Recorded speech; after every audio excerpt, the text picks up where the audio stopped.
আমার 40 বছরের রাজনীতিক এইটা আমি অবশ্যই আমার জীবন দিতে হয়। একরকম আর বিএনপির নেতৃবৃন্দ সদস্য হয়েছেন নুরুল ইসলাম ভাই ওখানে ছিলেন। উনি যখনই দেখেছেন জয় বাংলা জয় বঙ্গবন্ধু বলে এখানে স্লোগান দিচ্ছে, তখন উনি এসে এখানে প্রতিবাদ করছিলেন। তখন ওনার উপরে আক্রমণ করে ওনার মাথা পাঠিয়ে দিয়েছে।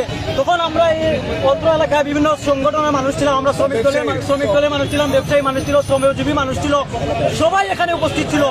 তখন এখানে প্রতিবাদ তারাও করেছিল। এখানে এই দেখেন, এখানে একজন মানুষ প্রতিবাদ করেছে, ওনার উপরে আক্রমণ করেছে।